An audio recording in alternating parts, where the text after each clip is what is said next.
All right. So I am here today with Madison, and I'm so excited for this little interview because Madison is one of my private clients and recently graduated, for lack of a better way of saying things, right? Do you ever really graduate though? I mean, from working with me.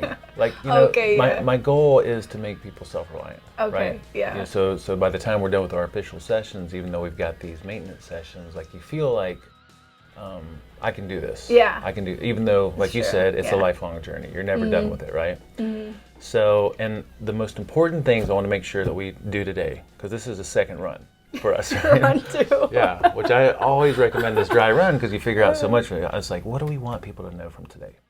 So I want us to go through your childhood experience, the ridicule thing, the family thing, you know, like the dieting, you know, how you ate and all that stuff, and then moving to Vegas, your journey with different diets, always knowing something was off, and then finally looking for something that you feel like you needed to be a lifestyle, a way of life, and then you know how you found us, what our experience was like together, and then like how. I want to make sure that we get into, which I know we will, the mental, emotional piece of it and how that was the deepest work versus like, you know, what to actually do.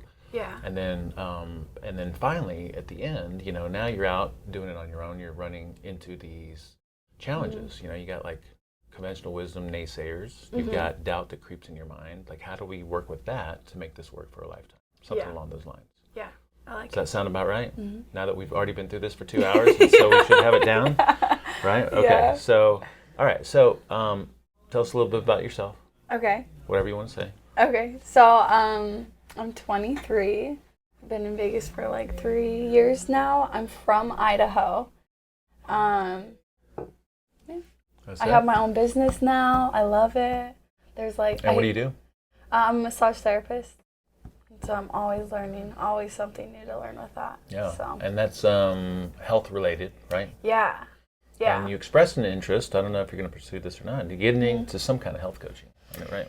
Definitely down the road because I mean we can dive into this later or not, but what I've noticed with my clients is like they're so inflamed, and so like, you know, I do better with like athletes, people who are somewhat health conscious, but even then sometimes I'm just not able to get the same type of releases. But people who are like really toxic, you can tell. Yeah. Because just as they start to work, their body is like red, it's hot, it's inflamed, it's aggravated, and that's only like 5-10 minutes of working. It's different. You can see the difference in the totally tissue and different. just the way they respond to things. That's a big plug for. And they'll be sore for like a week, and like that's not normal. Yeah. So I got some ideas around that. Okay. And we can talk about it off camera. Okay, off cool. Mic, but I like all right, cool. So let's just start with childhood. Okay. Like, I remember you saying something about childhood ridicule. Yeah. So yeah, I mean, in Idaho, I was in kindergarten. This is like when I still remember, like, and I don't way remember back then. anything from kindergarten. I don't think. Yeah. Like, I think because it was just where I kind of started picking up an identity. But yeah, there was this girl named Riley who called me. You still know her name? I still know her and her last name, but I'm not going to say that because I don't know like what would happen. But yeah, she called me fat for the first time, and that was the first time I'd ever been called fat. And then I remember, and I'm like, in kindergarten, who gets called fat in kindergarten, you know? Did you so even it know stuck what it with meant? me. Did you know, like? Yeah. Okay. I mean, I think so. Yeah. Well, whatever, it stuck with you. It was a negative thing at the time, and then you probably eventually figured out what that actually meant, you know? Yeah. So. And then, like, you know, your family and, like, mostly my cousins and stuff would tease me, like, oh, Maddie the fatty, like, all this stuff. Poor thing, I know, man. I know. It's Kids so can be sad. so cruel. I know. Kids can be so cruel. I mean, and the ones that are closest to you, too. Yeah, yeah. Those are, yeah. Yeah. I remember my little sister had a hard time growing up, but... Yeah. With the same thing. Don't let me sidetrack this conversation again, because I do that. I tend to bring in my own experiences. So no, that's okay. You can. So obviously that stuck with you, you know. Yeah. So and then can you tell me a little bit about your family situation? Because I think you said that your mom was kind of a dieter. Yeah. You know, was very body conscious, self conscious, or something like that. Yeah. Well, and I mean, really, both my parents, and then my oldest brother too, because he grew up really fat. I mean, he still struggles with it. But what's crazy is, like, now my whole family struggles with it on some level, you know, which I think is just that time accumulating thing of just eating like shit. It catches up to you eventually. It does, yeah. But yeah, like my mom, it definitely affected her self-esteem. It still does, and my dad, but in different ways, you know. But as a kid, you were seeing this, right? I mean, you were seeing this and probably being influenced by. I mean, would you say constant dieting? Is that what you said before? And like a constant like self-image thing? Yeah, constant dieting, self-image, like experiencing that, the dieting, like you call it neurotic, where it's like this neurotic, like, no, I want this change, so I'm going to go and do this. And I think it all has good intentions, but it can be very damaging.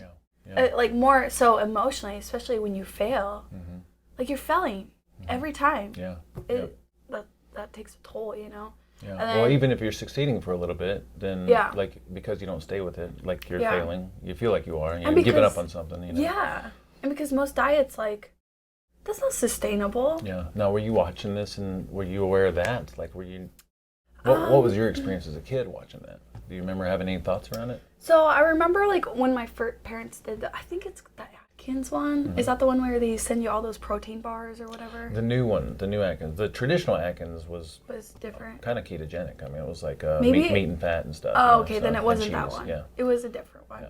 But I remember... But Atkins did move into, like, low-carb bars and powders and all that stuff. So it could have been that. Big A on it. Big red A.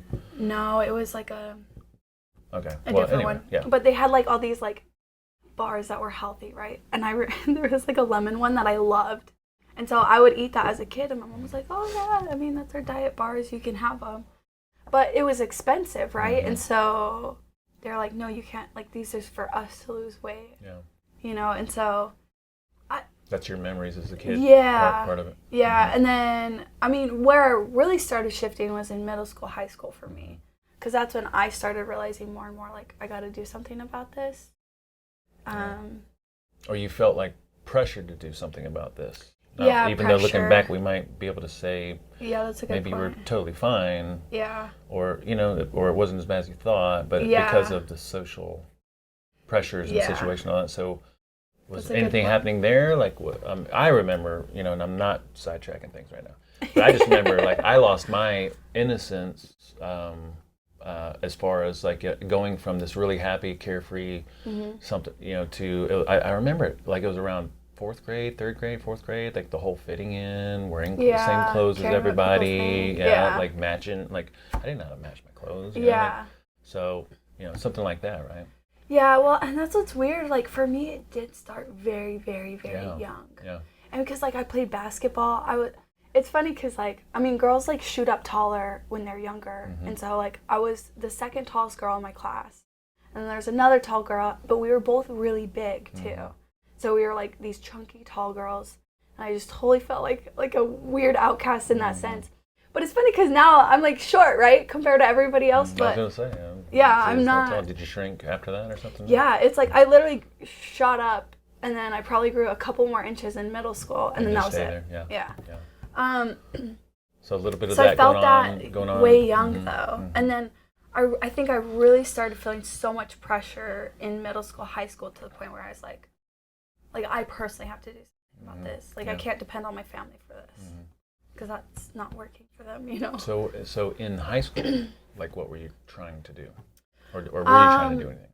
Well, I mean, I was, but all of my, like, nutrition wisdom, I guess, was, well, it's not even wisdom, but it was coming from, like, documentaries on, like, Netflix. Oh yeah, I remember you saying that. Like you were. So what was the documentaries?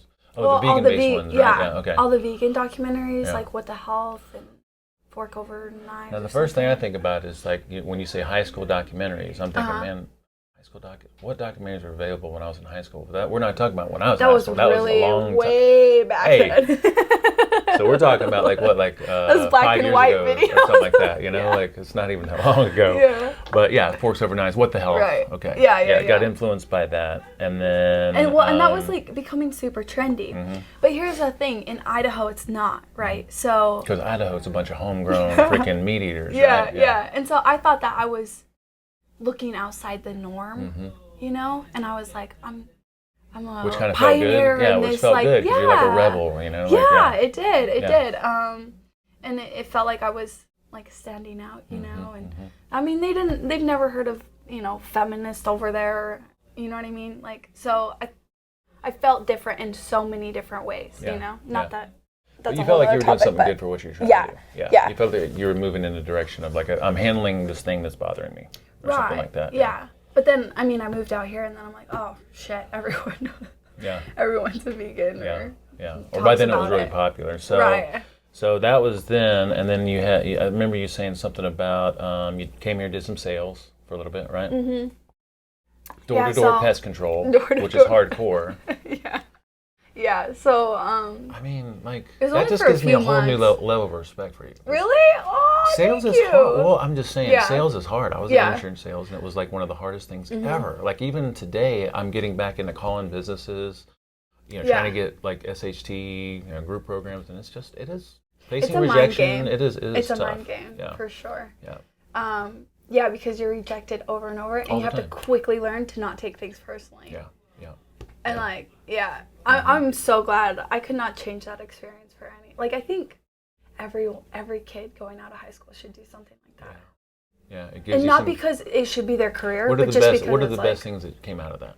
What's your learnings? Well, one, to not take things personally. That you can walk and lose a lot of weight, because I just walked all day. You stayed active, super active, and it was super chill. Maybe how important constant activity is to how good you feel. And all that. And what's crazy is, like, even then I was eating like junk, but I was still, because of activity. I think that is a trap people fall into. A lot of active people, they're like, oh, because I'm working out, then I can eat whatever the fuck I want. Everybody does that. And let's clarify something there too. Like, so I think sometimes when we're really young, it may not have been the walking that was keeping you lean. Maybe it's just your youngness in general. The walking, you may have been synergistic with it, but no matter what, the walking made you feel better, right? And it may have contributed to some of that. So and then the confidence that came out of that. Confidence. Just realizing how naive I am.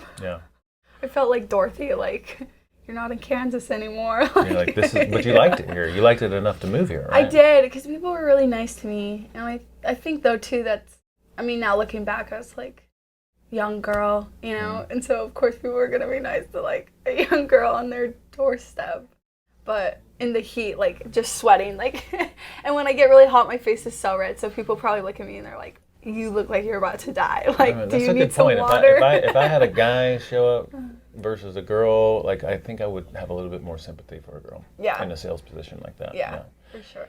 All right, so when we're here in Vegas, how was health and all that stuff, when you first got here, or for the past? Yeah, so that was one thing. I'd still kind of been trying to be, like, health conscious. I wasn't fully vegan, but, like, every morning I would have a piece of wheat toast, cookie butter, and a banana on top. And it was so delicious. And I loved it. And I never got sick of it. Yeah. So I would have that. And I thought it was healthy. I was going to say, that felt like you were doing the right thing. Right? Yeah. Even though cookie butter, like, I don't know where in my head I, like, justified that was okay. And I cannot let Arnica know something like that exists, because she just loves cookie dough and apple butter and all that stuff. So, So I remember you saying yesterday, as you were here and you were doing these things, like, you always felt like something was off. Yeah, absolutely. Yeah. Can you elaborate on that? Like, you even when you were doing what you thought was right, you always felt something was off, like something, bloating, digestion, just intuitive, or what? So it was more like what was off, like, symptom-wise. Okay. And this is where I want to, like, dive more into, because when I took your, what do you call it, your questionnaire thing? Symptom assessment. It, like, takes, like, 30 minutes to fill out. When I was, like, filling that out, there are things that I didn't even consider to be, like, a negative symptom until I was filling that out. Like what? You remember? Like, itchy anus. Like, I was like, wait, this is a bad thing? Like, and, like, I know there's, like, a whole broad spectrum of stuff. Or even, like, with women, like, PMS, like, the mood swings, which, we can dive into that, but, like, my period, especially because these last 2 weeks I've been so clean, I had no cramps. I did cry, but, like, more when it's, like, where it's coming from, you know? Yeah. You're expecting it, but the symptoms were less, way less. Yeah, and then I was way lighter. on my period. Like, So past 2 weeks, gearing up for this because we wanted to be in a great mindset and, because we wanted to see if this experiment would shift things, different from before. You were just 100% fresh raw food. Which I don't know how much we committed to that during the whole process, but like just the past 2 weeks, like you've noticed like some great things. So, So anyway, like you're, so we fast forwarded a little bit because we got into the symptom assessment, but you're kind of doing the veganish thing. Felt like something was off. Well, we're starting to connect symptoms with like, okay, maybe there's something else I need to figure out here, right? Yeah. Something along those lines. And I think too, like if I just look back at my whole health journey or whatever you want to call it, like, I would take little pieces from like different places, right? So I do remember like a vegan documentary or something saying like, yeah, it's not normal to have all these crazy like PMS symptoms on your period or whatever. So I was like, oh, maybe there's something to that. And then it just gets stored back in my brain or whatever, but I'm still having all these problems.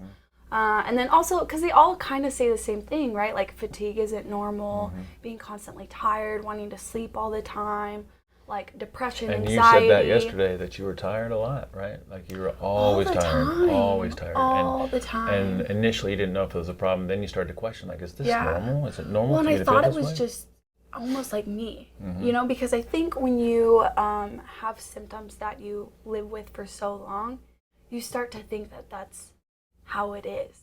Or like I'll get clients all the time like, oh yeah, I'm just getting old. It's like, no, that's not normal to wake up and feel that much stiffness or whatever. But I mean, that relates back to nutrition too. Like, I would get these like tingly headaches, and it was weird because I could kind of tell when it was a tension headache and then when it was just like a weird, like based off of something I ate. And I don't know how much of that is, I mean, but since I've been you don't have cleaner, it anymore. That's what I'm saying. Exactly. Yeah, obviously. But I can remember when I was in my insurance days, this is when I was creeping up on my most unhealthiest.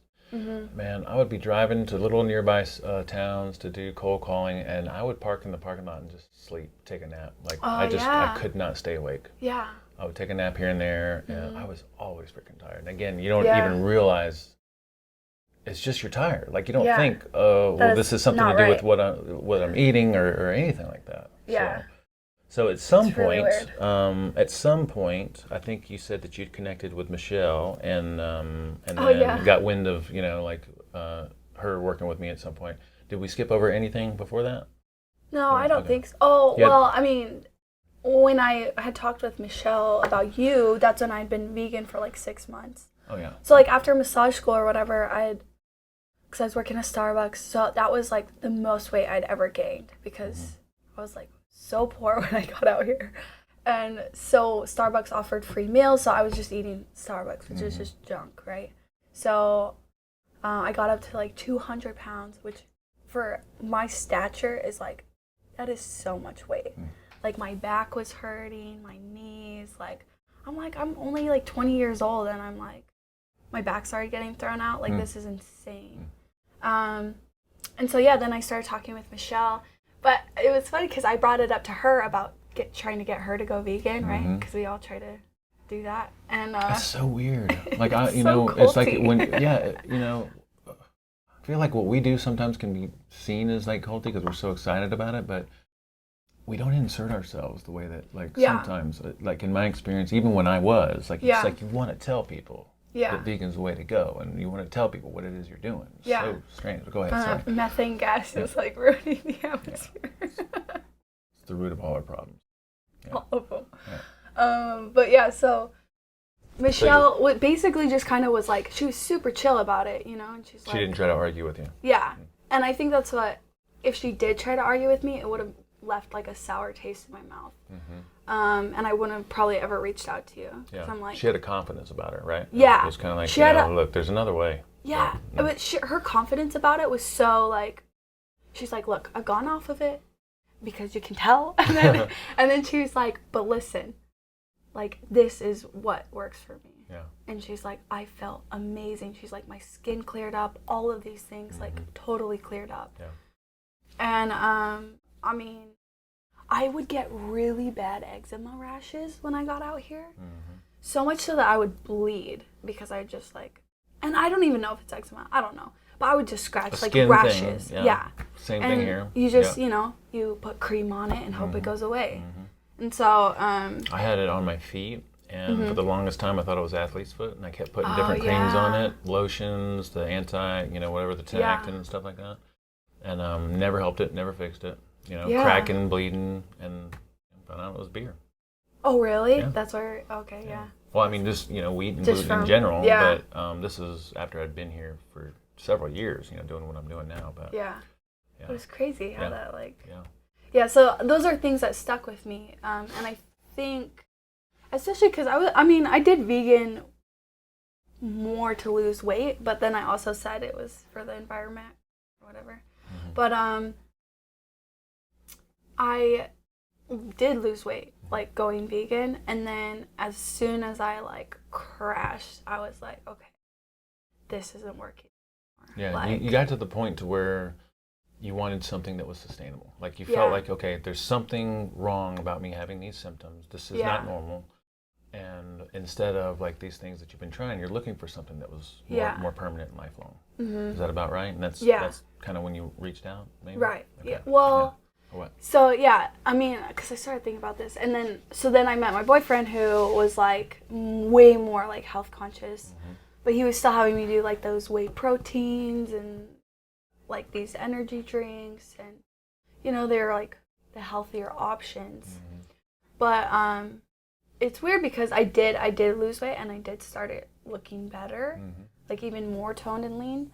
But it was it's always how it is whenever you try something new. At least for me, I do pretty good for the first month, and then either my cravings kick back up or you have a complete blowout. Yeah. And so that's what started happening. My cravings became so intense, and he's like, no, it's just a matter of self-control and self-discipline. And then I felt like I was going insane because it's look, I get it. I know you love me and you don't want me to eat this junk, but I have to. I seriously felt like I had to. So then and you all had the whole relationship dynamic, which we all kind of slip into the nitpicking and I know you're saying this for me, but at the same time it makes me feel like crap. Yeah. Well, and then I became a closet eater, so I would eat stuff when he was gone, and then I would put it in the trash and cover it up, and hope that he didn't see it. And sometimes he would. Yeah. And then he's like, "What is this?" And then it's but that created so much shame for me, and I can't even because that's a whole shame monster for me. Yeah. And I don't know how many people struggle with it. I guarantee you, there's so many of us listening to this. It's crazy. That resonates with. Yeah, for sure. It's sad because it takes a toll on you every day. Every day. Yeah. Because you don't want to eat it, but I just literally felt like I had no control. Well, on that point too, where he said it is okay, so we feel like it's a self-control thing, like your boyfriend's saying, look, okay, I get it, but just don't do it. Right. And it's not. You're fighting physiology. You're fighting biology, because when you're not nutritionally sufficient, when you're not metabolically flexible, or when you don't have the ability to use your own fat for fuel, your body is basically telling you, I want this for energy. I am not getting what I need. I'm going to keep making you hungry until I get what I need. And of course, the easiest things to go for are the carby, sugary, starchy stuff, And they taste good. So it's not our fault. And it tastes good, right? So it's not our fault, because we're stuck in the wrong paradigm. We're stuck in the wrong way of thinking, and we're not doing what the body actually needs, because if we were, then the signals would be very different. It's much easier, much more manageable.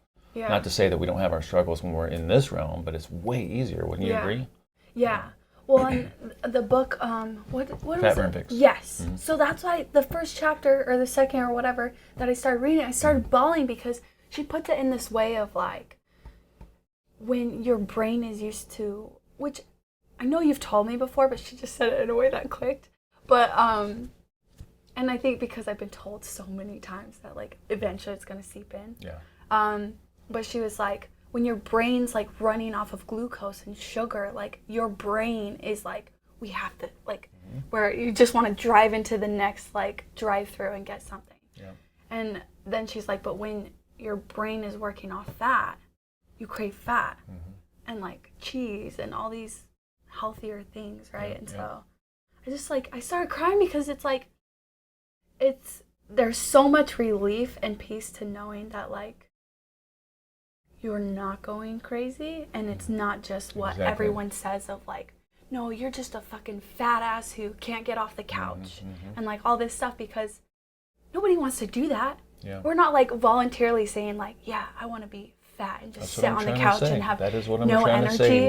Nobody, everyone wants to be happy. Everyone wants to be healthy. Everyone wants to have a, happiness around, like, the way they look, body composition wise and stuff like that. And it's not our fault, but we feel like it's our fault. Yeah. And then we carry that into what we're doing even now with the real food thing, because we're trying to kind of optimize and perfect, and we beat ourselves up. Right. Yeah. Which so anyway, so you had this conversation with Michelle.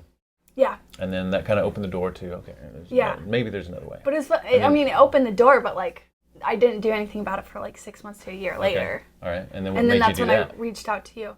Well, because I had been doing healthier with what my boyfriend was doing, but I still felt like I was going crazy because of my cravings, you know. And then I did have these other symptoms. I would say the intensity level went down on my symptoms, but they're still there. Yeah. So you're seeing a little bit of improvement, but you had crazy cravings. And you still had lingering symptoms, and you're like, all right, so I'm making a little bit of progress, but now I want some professional help or something like that, right? Yeah, exactly. Yeah, and so then you reached out, and so is it okay to transition into, like, our experience together and all that? Is there anything else we need to cover about your... No, I don't think so. About your history there? No, but I might get emotional. We cry all the time. It's like kicking up some We cry all the time. I guarantee you, any of my private clients watching this, like, it's just like, this is a crying room. Yeah. Because, and not in a bad way. It's a beautiful thing, right? It's a beautiful thing to be vulnerable and open and to have someone, both people completely engaged. Like, what can we do to work on this and make things better? Yeah. So, I appreciate when people are like that. So what were our initial goals when you came in here? Do you remember? Because I wrote them down. I remember a couple. And if you say something completely different, I'm going to be like, what? You're like, well, here. Yeah. Okay, well. I got 13 pages of stuff. Do you just want to read them? No, I want to know. Do you remember? This is like a test. So remember, we started out with kind of like goals, vision, values, that kind of stuff, right? So what was your initial, what is it that you wanted to see change? I mean, okay, I remember the big ones, I think. So one of them was like peace around food. I wanted my body composition to change, but that still wasn't my biggest priority. It was more my cravings. I really appreciated, like, your top things here were nothing to do with that, even though I know that it was very, very important to you. Yeah. It was confidence with what you're doing, being able to navigate friends and family in social situations and things like Having that, right? Flexibility. Yep. Yeah. And then, of course, like, resolving your symptoms. Right. That was the big ones. Yeah. So, let's see. So what was the experience like? Jeez, Paul. Okay, so, like, I feel like it's been a journey of, like, twists and turns and ups and downs and, like, just, like, running through the trudges, like, or trenches. I guess not trudges, but, same thing. Yeah, whatever. Because it's been so much more emotional and mental for me than it has been, I would say, like, food-wise difficult. Because I'd already done, like, the juicing for a whole week or 2 weeks. You've done things that are way more strict. Way more, like, difficult because you're fighting your body, right? And so, like, to go from where you're, like, just do real food. And then you can also do these, like, shit-approved foods. And, like... SHT. Sorry, SHT. I always say shit. Okay. You're not helping our movement. if you're out there talking to people saying this shit, like, no. This shit is the shit. SHT. Okay, SHT. The SHT approved foods, right? So, like, the chips or whatever, because that's still yummy. It's still good. Yeah. Having those options is great. It's like, so it's not, you're going from super restrictive to not so restrictive. Yeah, well, and even just with some basic you broke it down in a way that I could do. So, like, I was eating out every night. Every night I was eating out. Like, just junk, right? Like, fast food or whatever. I think our first goal was, like, eating out 3 times a week. Yeah, so let's talk about that, too. So, like, it was not me sitting here just telling you what to do. Like, the majority of the session was me saying, what do you want to do? Yeah. Like, what do you want to accomplish? What should we focus on today? Yeah. And I remember you saying that you really appreciated that. wow, you actually let me talk a lot. And you Well, actually let me guide the session, you know? Yeah, because... Which is different than I was in my first few years, you know? Okay. Yeah. I mean, I think it's a game changer because... You came up with your goals, addressing, you know? yeah. I could have easily said, and you're addressing look, my problems just because you listen. Mm-hmm. Yeah. And I could have easily said, look, I don't want you to, you know, this many days, like, but you were like, no, I think I can do this many days clean, and I think I can do this. So this is what I want to be my goal. And every time you had a goal, I think usually you did better than what you thought you were going to do. But go ahead, what? But I think that's only because sometimes I would have this goal, and then you'd be like, is that really what you want to do? Because I get a little neurotic with it, you know? Oh, yeah. So. And you would bring me back to like, I would, we'd get some certainty there because sometimes we get really excited about what it is we're doing and learning, and we're like, we want to go complete overhaul. Yeah. Is that what you're saying? And then sometimes we'd have to sit and really talk. Okay, what's feasible though? I mean, what do you have coming up? What family situations? What part? You know, like what do we think is slightly challenging but also doable to some degree? Yeah. Well, and I think like that's what really helped me too. Yeah. As far as like meeting these goals, because there'd be sometimes I get out of here, I'm like, oh, that goal was way too easy, and then I get to like my real life and I'm like, oh no shit, this is actually like pushing me just enough to where I can like change, but not so much so I just want to be like, fuck it, I give up, you know? Yeah. And so think about little things, even though they may not seem, because we're used to, like in this modern society, we're used to extreme, all in, you know, and this, I feel like this is what leads to what I call, and I don't know if this has been termed somewhere else, I'm sure it has, like the perfectionist mindset. It's like, you know, like I'm all in, and I'm going to be hardcore, and then you start to slip and you're all out. Like you throw your hands up and you look for something else, or you try to do something different, you know?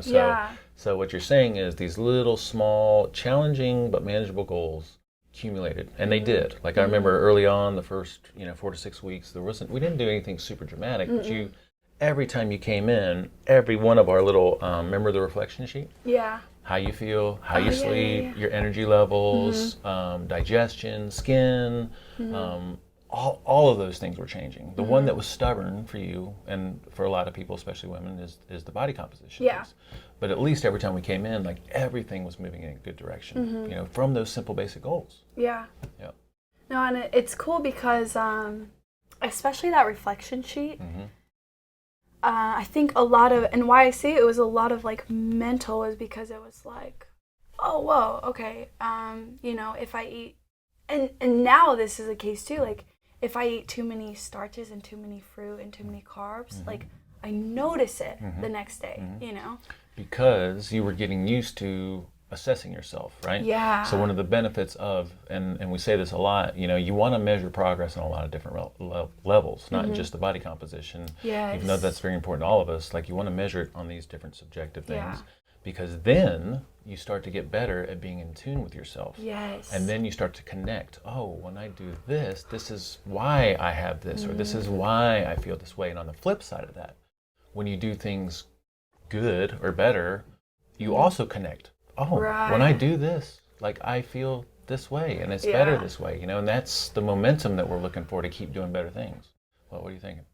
It's just like, it's just crazy because it's like becoming in tune with your body.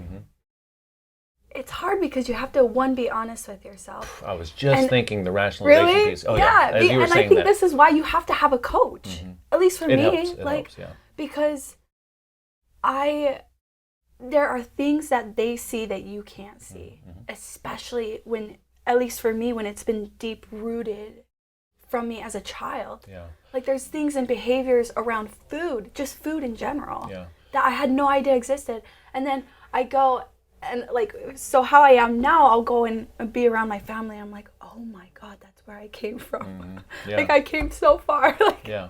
So, but on that, okay, because I had a thought there. So when you said it's useful to work with a coach because they can point things out or see things that you don't. But I don't think that that's what was happening. What we were doing was getting you to see where you couldn't see before. You were learning to make your own connections. Because you didn't never come in and I said, oh, it looks like you got great energy today. Like I never, I can't, that's such a subjective thing. It looks like your digestion's great. You must be pooping really good. Like I didn't say that, So, but to have someone sit there, like, as we go, sometimes you would come in and I could see a mood. right? Yeah. And I would just, I try not to anticipate or predict what it's about, but I'm like, okay, maybe things aren't shifting the way she wants, right? Yeah. Which was probably your mindset coming in. Like, you're like, okay, Yeah. things that, but then we start to go through this, like, oh yeah, I actually, yeah, my energy level is better.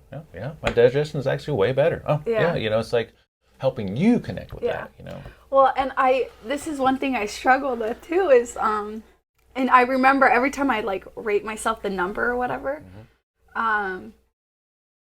I would be hard on myself, and you'd be like, are you being hard on yourself, or did it actually like improve, or? Yeah. Because I think it's easy to be like, yeah, no, it's still not that good. It's still not that good. Or even with your goals. Like, you'd be like, I feel like I did like 60%. It's like, well, you hit 5 out of 7 days, which was your goal. So I feel like that's doing pretty good, Yeah. Yeah. All right, stand by. Keep on that now. I just want to make sure our camera's still rolling. It would be tragic if it wasn't. La la la la la. Hit your mic. Oh yeah, we're doing great. Oh, man. good. I was gonna all right, that's it. We're done. I'm not doing this again. Great. This is good. This is what I wanted yesterday. Okay, That's good. what I'm saying. You were so stubborn. I don't do dry runs. I don't do. I know, because I'm like, I just wanted to be authentic. Yeah, I wanted to be authentic. It is. This is very authentic. Yeah, that's true. All right, so basically what we're saying is, going through a coaching process is very useful. Yeah. And this is not a plug, by the way, for coaching necessarily. But I mean, what I'm saying, because I think everybody should. It's helpful, okay? Especially someone who has been through every single one. Like, I was vegan. I did the low carb, the keto, the fasting protocols. I remember when we first talked on the phone, you said, I want someone to help me with fasting and animal-based and carnivore. And I was like, well, we've been there, done that, But, so it's useful, and it's also useful to work with someone else to get you to connect with other things that you're looking to see change that you might not be aware of, that you should be looking for to see change, because there's ways to measure progress. There's ways to tell that the body is moving in a good direction outside of our superficial aesthetic goal. Right. You know what I mean? So if I'm only like, I'm doing this just for this one thing and I don't see all these other things changing, then I'm missing out on the fact that my health is actually improving. Yeah. So I remember you saying that one time, because I was really down, I think, on my body composition part, and you were like, but look at all these other things that are changing. And you said, and they weren't fluffed, like there's and it was big improvements. Yeah. But I think it's so easy, especially because we live in a world where we care about what we look like on the outside, right? So I think it's just so easy to be like, yeah, but I don't the fucking model, or like, I still got that little tummy flab a little bit, or whatever, right? Yeah. But the reality is that is very important to all of us. Yeah. So like we empathize with that. Yeah. So it's not like it's not significant or not relevant, but it's what we're trying to avoid is the perfectionist mentality, which is, so this isn't changing, forget this, I'm going to do something else. No, let's just stay here, let's stay with it, let's be, like you said, stay with it. One of your biggest values that you came out of this with was patience with the process, patience with yourself.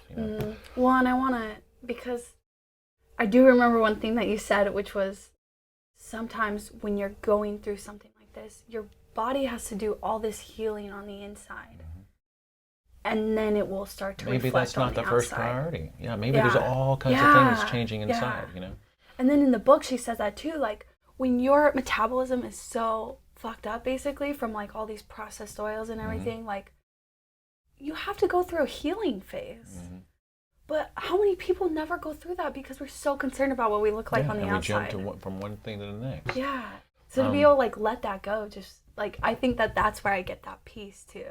Is because it's like, look, no matter what the fuck anybody else says, I know that my body's healing and I'm always moving in the right direction. That's right. Even if I fall off just a little bit, that's right. I'm still... You're still engaged. Yeah. You're still engaged, yeah. There's so much peace. I want to make sure we come back to that. The whole, as long as you have this pre-commitment to always be engaged and in the game, no matter how much or how bad you fall off, like, as long as you know that you're going to come back, it's always going to be all good, because you're actually getting better at it. You're getting better at coming back, Yeah. But there was something when you what did you say about the rationalization? And I said, I was thinking that when you were saying that. What were we talking about just then? I felt like I forgot to talk about it. And the you have to be honest with yourself. Yeah, but it was in the context of what? I think it was talking about like working with someone. Working with someone, but also I think it's like the evaluation thing, Yeah, having to be honest with yourself. Oh, yeah, the assessment thing of being honest with yourself. It was something like that. We're so good at rationalizing. Okay, yeah, that's what made me think about it, because as we were talking about the reflection and trying to measure progress in different levels, I feel like it's useful to work with someone also because they can help you see where you're rationalizing. Yeah. Because a lot of times it's like, if you're really honest with yourself, it's like, I know that this thing is still here, or this thing is still bugging me, or I know that I'm still doing this thing that's less than optimal, and I want to see a change or something like that. Yeah. But you rationalize it so good, it's hard to admit it to yourself until you're talking it out with someone, and then it comes out, and you're like, oh, okay, right, I need to work on that. So, all right. So, so little did you know when you came to work on, nutrition, that this was going to be a Jedi school, or something like that. School, yeah. So, basically, So we did several things. I just want to make sure that I touched on different things. So one of the things that we talked about was the vision values thing. Like, do you have any thoughts or comments on just working on vision and values? Because a lot of people are like, I didn't know I would have to work on that when I come in here. But yeah, I think that's still something I can. That's probably another one that's just always evolving, right? That you always work on. Always changing it. Yeah. I did it helped me to clarify what I really want in my life, right? And I think that's where I really started thinking about the mystic self and all that stuff that you had brought up. So remember we did that one, and this was after we'd done a lot of the food stuff, right? We did that session we had a good where foundation. We talked about roles. Like imagine break your life up into roles. And your roles were things like your professional role, your massage therapist, your friend role, your daughter role, your sibling role, your dog mom role, athlete role, and thinking about what's your highest version of yourself in those different areas. Try to describe yourself as the highest version in those different areas. And then we talked about just like your values in general, your vision for yourself, and that led to just some really good discussions. But the reason that was important was because it helped you determine what is really important to me, and then so why am I doing these different things? Yeah. And that can help you, give you leverage to make the right decisions, because those decisions are aligning with and moving you towards the things that you think that you want. Yeah. But then we had that meeting, which is what the Mystic Self video that I did was based off of, which was from the heart. So if you guys haven't listened to it or watched it, I thought it was just really, really great. It was inspired by one of our conversations. I don't know if I mentioned you in that video or not, but so we were sitting there and just talking out, what is it that I want? And we were questioning. So do you remember that? We were out here on the couch? Yeah, no, I remember. Can you say anything about it? Because I was just going to take the conversation over. No, you take it over. Yeah, no. What was it? Okay. So remember, because you questioned what it was that you really wanted, because you thought that you wanted something. Yeah, well, or something like that. I remember because I feel like right now, especially with I don't even know where it's coming from, but for me, it was coming from everybody wants to be rich right now, right? So everybody wants to be a millionaire, and you can do it, and if you believe it, it can happen. And not to discredit any of that, but it's getting clear on okay, taking a deep breath, do I actually want that? And do I actually want to put in the work that it takes to have $1 million homes all across the world? Because what really is important to you? What really does make me happy? Right. Go ahead. And just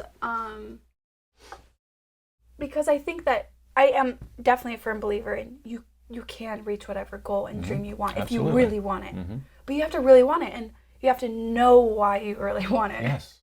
And I think I was just no, I want this because I want to have all these fashion brands and be this haughty independent woman that can do all these things by herself and all this stuff, and then it's okay, well, wait. How hard do I want to work? Yeah. And what is the quality of life that I want? Yeah. Do I and want what's really that? important to you? Yeah. What's behind that? I think that was what came out of that conversation out there was you had these ideas of what you thought you wanted. Yeah. And then when we started asking, why do you want? What's the point there? What really makes you happy? Yeah. What does it gets you thinking? It gets you thinking what is it that I really want? And I agree with you. All of us have the potential to do anything that we want. But then there's the reality of was that really what I want to do? You don't have to go, see, be, do, have everything Yeah. to have a successful life. Right. Yes. And the simplistic place that I'm at is like, now that I have health and I know what to do to be healthy, I could do anything and I'd be happy. Yeah. Honestly. But Yeah. anyway, I thought that was just such a powerful, great conversation that helped you really reassess what it was that you thought you wanted. And I think, and correct me if I'm wrong, it gave you some flexibility. Like now it's like, okay, my future's a little bit flexible. I'm not so rigidly attached to something that I'm stressed out about right now. I'm like, okay. Well, it's funny because I always go back to like I just recently made a thermostat of like, okay, if I want to buy a house in 2 years, I got to save $70,000 in 27 months. I'm like, I could do that technically. But then I'm like, do I want to work my ass off for 2 years? And then at the end of 2 years, I have no idea what's going to happen. Like, it's a I mean, I hate to go like this way, but like, I mean, you never know when you're going to die, right? So it's like, okay, right now in this present moment, what do I want to be doing with my life? But is it like working towards this goal? Which I think it's good to work towards goals. It's a good thought experiment. It's finding the balance. It's like there's not a right or wrong. Right. And if someone wants to go and achieve whatever, but what you're saying is you have to sit and kind of scrutinize things. And like you said, try to find a balance between living life and achieving your goals, whatever those are. Well, I think we like to pigeonhole ourselves, right? Like into this, like, I don't even know what you call it, but like now I found like what I do want in that aspect is I would much rather live in a smaller home with like land or with being able to have time because my mortgage isn't so expensive that I can go backpacking or you know what I mean, go on these 3-day camping trips like once a week or every other week. But because I'm living like, I don't know, my life I'd rather so much have more outside than like where I'm actually living. But that's just for me personally. Some people like to have a big home because that's where they entertain, have family and friends and whatever, totally right? Cool. I feel like though a lot of us in this health world, this holistic health thing, you know, that are on similar journeys with us, like we kind of start to gravitate towards simplicity. Yeah. You know, and elegance. And like, what you know, is it about that? It's because this is the way we're meant to be. So I actually wanted to bring this back to now, why the heck are we even talking about all this stuff? Yeah. Well, what facilitated the ability to talk about this stuff was clarity of mind and emotion that comes from eating real food, nutrient sufficiency, metabolic flexibility, right? That's what facilitates amazing conversations and thought processes because you're not clouded and toxic by the stuff that you were doing before, you know? And then you have the ability to look deeper and ask the deeper questions and do the deep reflection. But if you're in the state of you're freaking tired all the time and you can't stand the way you look and you got all these symptoms, like how are you going to sit and do this kind of deep work? Like we didn't even get to this stuff until the end of our relationship, you know? Well, and I think what that's facilitated a big point, what facilitated this is your commitment to you know, trying to do better with the health thing. Yeah. So. Well, and it's funny because I mean it's like you were saying before, like you can do whatever you want, but because you have your health. And I almost hate saying it because I don't want to be like, everyone should prioritize their health. But I think that's so true. They should. I think the world would be such a better place if they prioritize their health. And I think also that you don't realize how sick you are until you feel better. Yeah. And this is like what I'm trying to tell my parents right now. People don't know what they don't know. But now, remember when I first talked to you, I said, your life is going to change in ways that I can't explain it.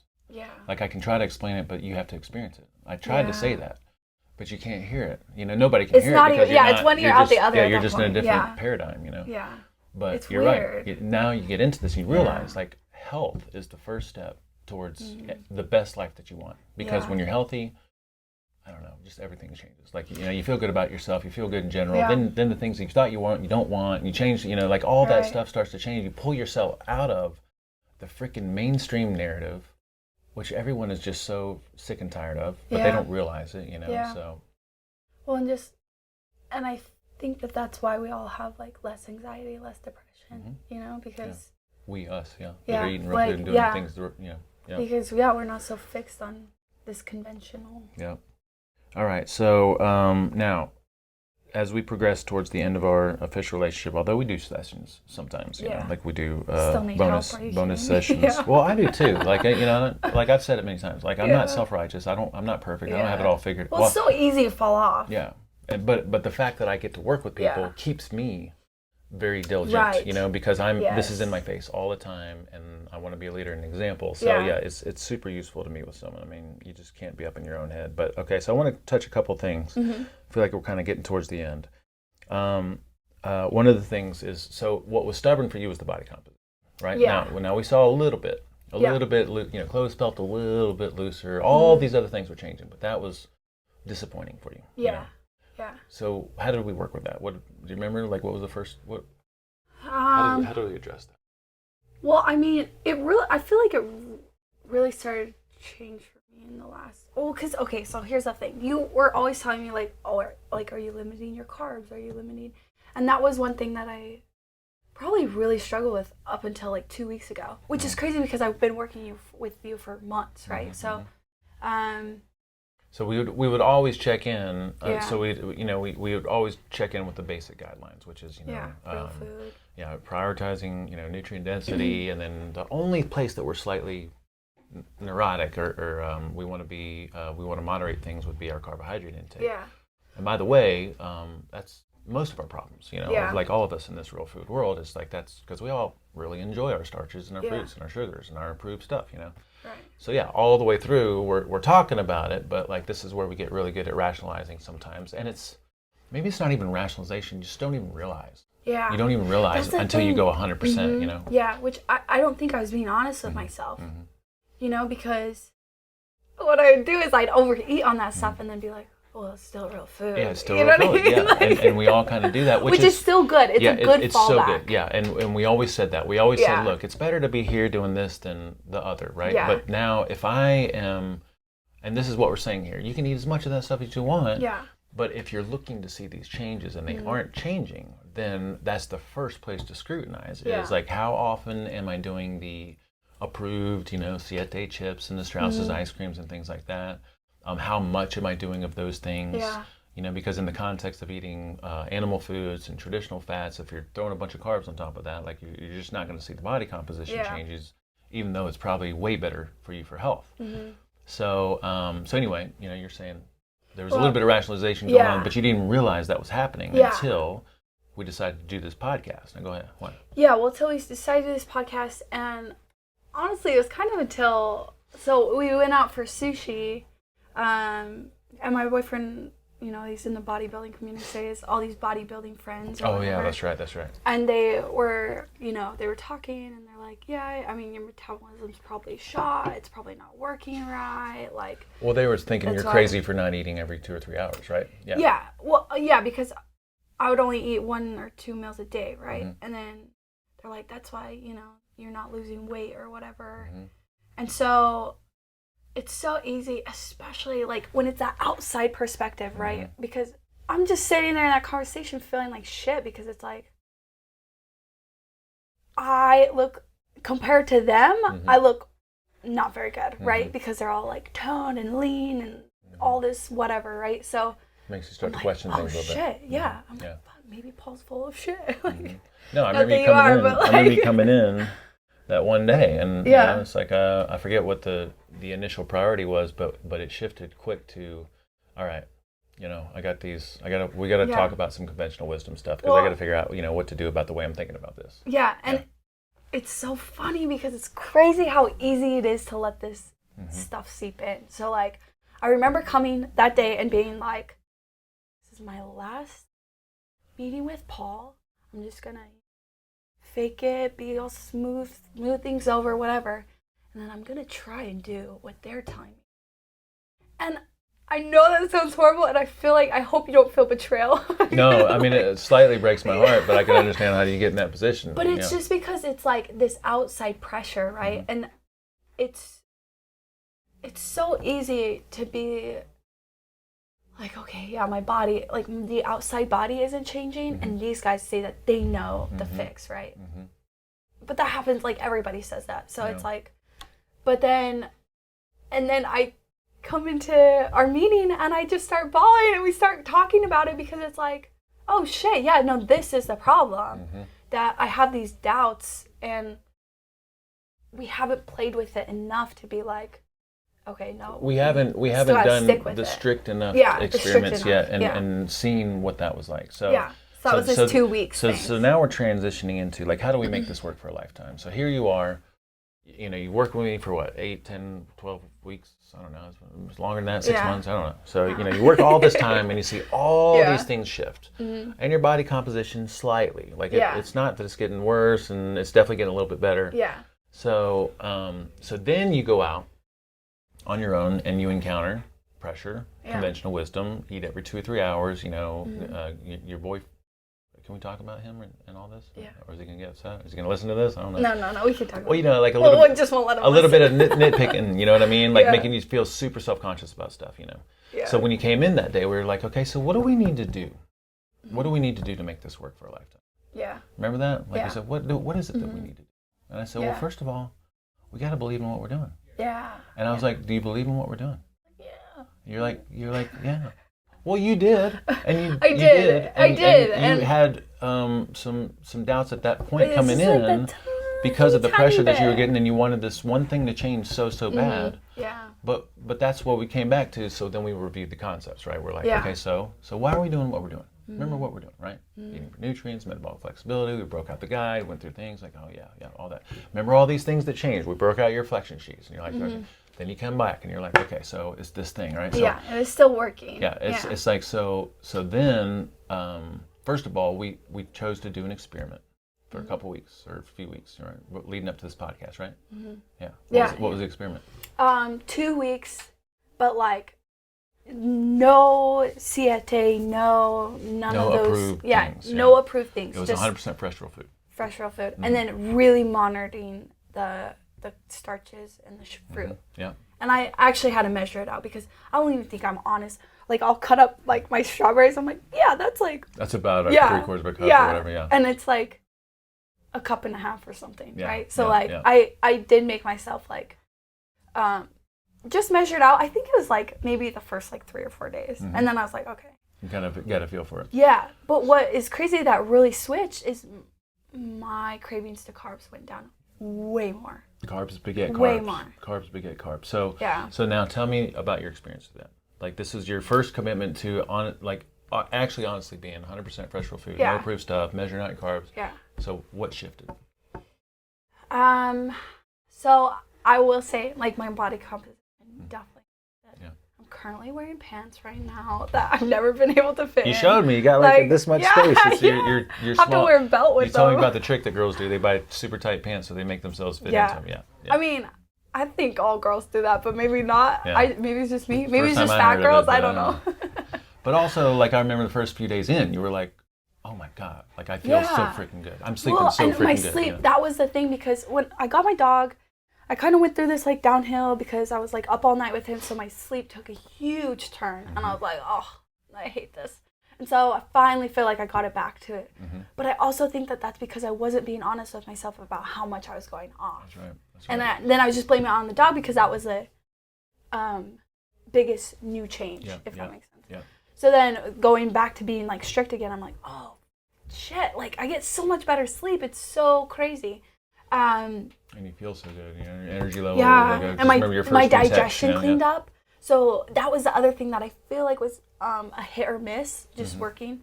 And I really think it was because of the starches and the fruit. Like, now my digestion's totally good. And then some days I don't even have starches or fruit. Sprinkling in some low carb days here and there. So and then also at that meeting, so again, we're talking about now, you know, you work with me for, you know, however long it was, and you're like, oh my God, I finally found something I can sustain. I'm eating really good. I see all these great things shift, except my body composition is not shifting the way that I want, which, you know, you're fine with that when we're in here talking about it, but then you get out and you get bombarded with the guys at the gym with the 6-pack abs saying, no, you need to eat every 2-3 hours, and you need a protein shake here and there, and you need to start, you know, you're not eating enough, like, you know, what, all this stuff. So then we address like how to make this work for a lifetime. We need to understand how to talk intelligently about conventional wisdom statements and or have some verbiage of our own that we can come up with, you know, so that when we're in these situations, because I can't remember what we said, I don't know if we have it here, but, you know, like something along the lines, hey guys, you know, I know that boundaries. I know that you guys are doing this with a good intention, but you're making me feel like crap right now. So I really like what it is that I'm doing right now.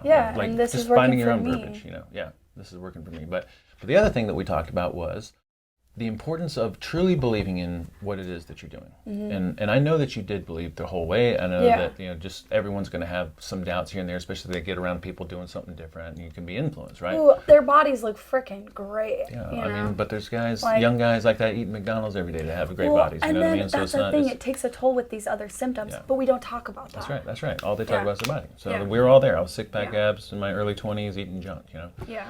So, but my point here is, again, making this work for a lifetime. Believing in what it is that we're doing, which, I know that you do. I know that we have great arguments for what we do. But then something useful is also to do consistent additional learning and reading. So I gave you some homework. Sacred Cow was a good book. Fat Burn Fix was my top recommendation to you. And then that helped you solidify things, right? It did, because especially for me, like, I know that I have to have some level of deeper understanding for me to be like, okay, now it's clicking. You know what I mean? And then I think it's also too, like, having that reinforcement almost of, like, I think it's probably more that than anything else, because it's like that's just my opinion. I mean, you can disagree, but it's just like, you hear it one time from one person, and yes, I see how these things change, but and then these guys are saying something different, but then you read a book from a New York Times bestseller, MD, and you're like, oh, this is exactly what we're doing here. So, okay, so maybe this, well, so I get it. I hope that in any way it does not hurt your feelings, but this is, like, of course not. It's because it's like, it's the reality. Like, that's why we have in our group a recommended reading list, like, to get yourself educated on certain topics: fasting, paleo, primal, ancestral health. We have all this stuff listed in there. So I highly encourage it.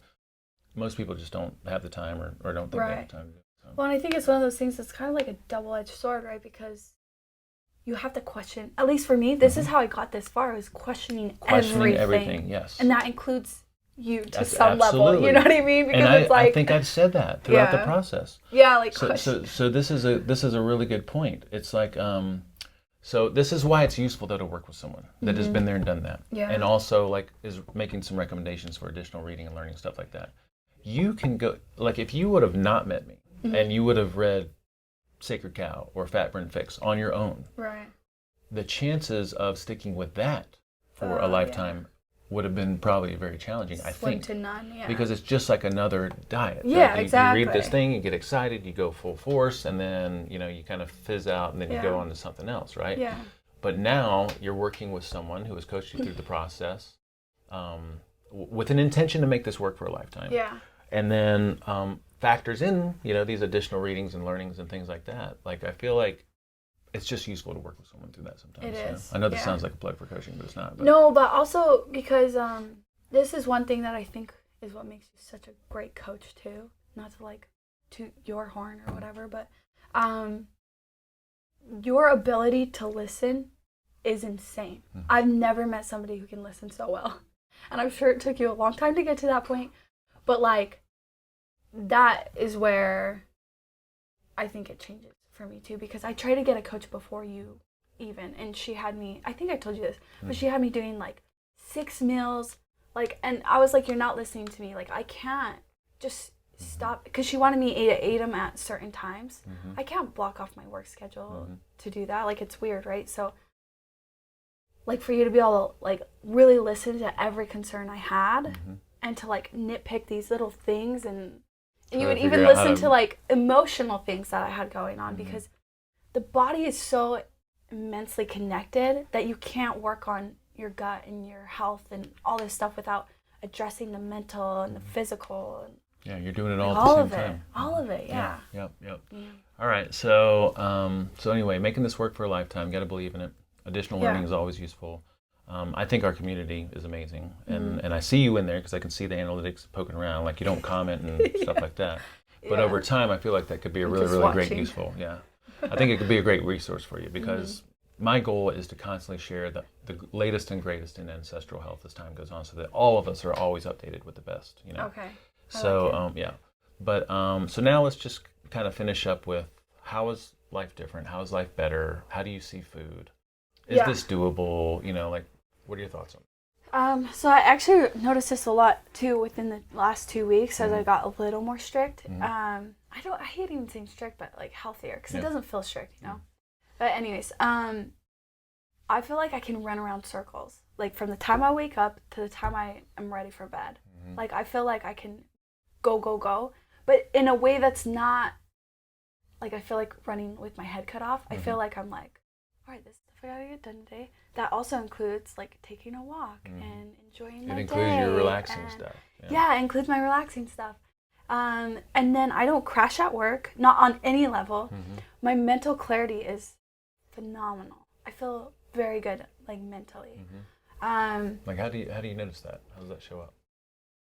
Well, like I feel like a lot of it would be like all the time I felt, and I'd even get called this, like ditzy, because I just forget what I was saying. But it happened so much so that people would call me ditzy. Like that's just, and so I don't get that. I mean, still sometimes here or there or whatever, but like not to where it's like almost a symptom. Yeah. You know what I mean? Yeah, it's noticeably different. Yeah. Yeah. Sure. Yeah. So there's that, and then I don't know. I feel more driven in my work, my profession. Oh, the other thing. I've been so much more motivated just to move my body. So I don't want to come home and just sit on the couch. Where as before, that's all I could do. Yeah, that's one great thing that comes with the more consistent energy levels from eating this way. Yeah. Is because we all know how beneficial working out can be, is like you actually have the energy to and the desire to. Yeah. Because of that consistent energy. Well, and it's crazy because like it's so funny. My clients will be like, "How can you do this all day?" And I'm like, "Oh, well, I do this, and then I go for a walk 2-3 times a day, and then I also work out." How many days a week are you no doing problem. now? Like, working out? Yeah. Well, I'm weight training now 3 times a day, and then I try 3 to times walk. a week. Or yeah. Oh yeah. Thank you. Yeah, no, not 3 times a day. Yeah, 3 times a week, and then I try to hike at least once a week. That's great. That's perfect. And then the rest of the then time you got like a bunch of little walks in there. Yeah. I think that's so great. So, and then how do you feel about this, making this work for a lifetime? Do you think you found something that is sustainable? Yeah, because, and I think this is why it is so sustainable, because when you feel so good, when you go off of it, there are too many things that make it awful to go off of that you want to get back. So like, even like having 2 glasses of wine for me messes. And then I don't sleep good that day, and then I'm like, but so why would I do that again the next day? Yeah. So now you're in this slipstream world that a lot of us are in, which is like, how do I keep optimizing? Yeah. Even though we're always going to have our little things that we're working with, you know, it's like you just get addicted to feeling good and seeing what you can do to make it better. Exactly. Yeah. What else? Anything else that we want to say there? On the sustainability piece, like, you know, not restrictive, right? Yeah. Not restrictive. Just like, you know, you get to eat as much as you want of the best of the best, like animal foods and vegetables and greens, and you know, the only place that we got our little rules is around the carbs and the indulgences and stuff like that. So. Well, and I really want to emphasize too how much your taste buds do change. So it was kind of taking like a leap of faith when you start working, because it's like, you don't know. I don't know if my taste buds are going to change. Yeah. And I'm so addicted to this food. Yeah. But now I'm just like, oh, I crave a steak. Like I just want like a fatty skirt steak, you know, and or like all these different things. And something shifts when you get nutritionally sufficient, metabolically flexible. Like you don't crave the things that you used to as much. Yeah. Not to say that it's not there, but well, and that's what makes it easier. Yeah, absolutely. Yeah. Because even when I do go off, like crumble cookie or whatever, I hate to bring it up, but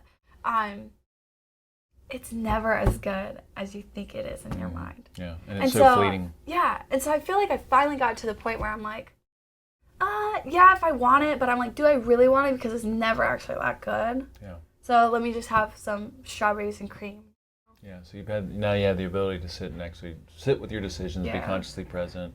And I love that you allow yourself to do a little bit of something here and there. Yeah. But we can acknowledge that, you know, if you have these little phases of really clean, like things shift in the direction that you want, for sure. Well, and now when I do have that, I want to have it in the company of friends, right? Where it's like, and I think we've talked about this throughout, but in the company of friends where it's almost like an experience, you know, because it's more enjoyable because it's not just food. Whereas before I just binge on my couch and then feel like shit. Yeah, right? so you're allowing yourself some indulging, and you're being very strategic with it. You know, like you're saying, hey, fun. I'm allowing myself to have some ice cream here and there, or some crumble cookie, whatever, but I'm going to make sure it's worth it because I'm going to do it in the context of a special situation. Yeah, or watching like the that. sunset and talking about boys or whatever, you know. So, I don't know about that, but yeah. I mean. So anything else that we want to touch on that I said before that we want to make sure that we hit? I feel like that was really, really great. Yeah. I feel better like it was than really, round one. yeah, I feel like it was really, really great. I think that was everything for me. Any advice, any closing thoughts or advice for anyone considering? I think, just let me summarize some things here, okay? The pre-commitment to always get back on when you get off negates the perfectionist mindset, or starts to. Yes. Right? You know, the pre-commitment to understand, I know that I'm going to fall off, and that's going to be part of the process. And that's okay. Having that pre-commitment, building in your own social, flexible days, or whatever you want to call it, I think is really, really useful. You know, but just having this mindset that this is, I want to do something good for my health for the rest of my life, and so that's, you know, this is a lifelong journey. Even though like our relationship was relatively short compared to that, being very honest with yourself. You know, like you're trying to find a way, which is really hard for all of us to do because we get really good at rationalizing things and almost undetectable. You know, almost undetectable unless you talk it out somehow. When you eat real food and you eat for nutrients and you eat to train the body to be metabolically flexible, then what seemed hard before is not hard anymore. Yeah. Because your body gives you different signals. It gives you different cravings. It gives you a clearer mind and some emotional stability and consistent energy levels, which allows you to live life a little bit different, a little bit better, something along those lines, right? Also, believing in what it is you're doing, right? By supplementing what it is you're doing with constant learning, but always working with someone who also, like if your person, your methodology, your coach is not having that flexibility to factor in other things and other methods and you know, like get a new coach. Get a new coach, or it's got to be somewhat suspect. If it's a dogmatic thing, which we are dogmatic about SHT, but because SHT is everything that works. Like, you know, our reading list is 20 different books, you know. So something along those lines, you know. But to make this work in a modern lifestyle, it can't be so restrictive that you just can't, you know, that it's either do it or don't, you know. We got to build in some flexibility. So, closing thoughts. Sorry, I took your closing thoughts away. No, you're good. You're good.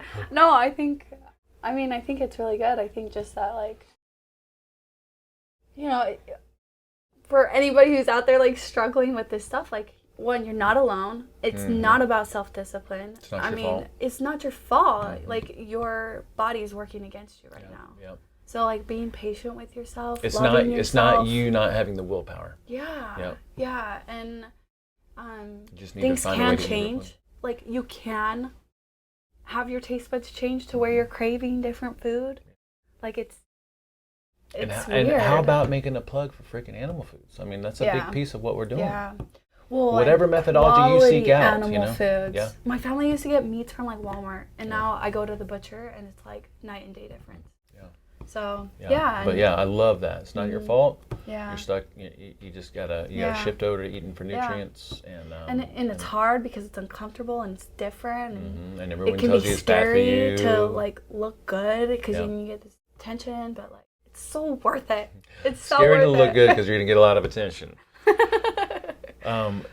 Addressing the conventional wisdom things. I think that's really useful. Once you come into an ancestral health way of eating, then you have to come up with, like, how do I handle the main conventional wisdom things are going to be eating every 2-3 hours, low fat, you know, whole grains are healthier, cholesterol clogs your arteries, meats are bad for you and cause cancer, you know. So just having a pre-planned response for those things and educating yourself if you want to get to the point to where you actually talk intelligently about it. So. Yeah, I think too, questioning everything. Like if you question like how you feel right now, is that the best you can feel? Yeah. If not, what can you do about it? Yeah. Question things, and especially if like you know something is off. Yeah. Or something isn't shifting for you or something. Yeah. All right. Conscious. I love it. Yeah. It's so good. All right, cool. So I think that's about everything, man. I think that was amazing. Let me see if I had anything at the 13th page here. I don't think so. Because we covered a lot. So much. yeah. And no, I appreciate you reaching out and finally coming in. Yeah, me too. Super, super special client. And I think this is a great conversation. Yeah, I think so too. Yeah. Feels good. Yeah. All right. So how do we close out? I don't know. High five. Goodbye, everybody. Goodbye, everybody. Keep it real. Yeah, keep it real. Keep it clean. Keep it clean. Eat animal Get foods. outside. Get outside. Get some sun. Laugh today. Laugh 4 today. times. Yeah, you're really good at laughing. You've taught me something about laughing. Yeah, you gotta loosen up a little bit. I know. I'm trying. I hear it all the time. Do you really? Oh yeah. Oh yeah. No, I'm a goof. Okay, that's good. Yeah. You All right. are. All right. All right. Keep it up. Thank you. All right.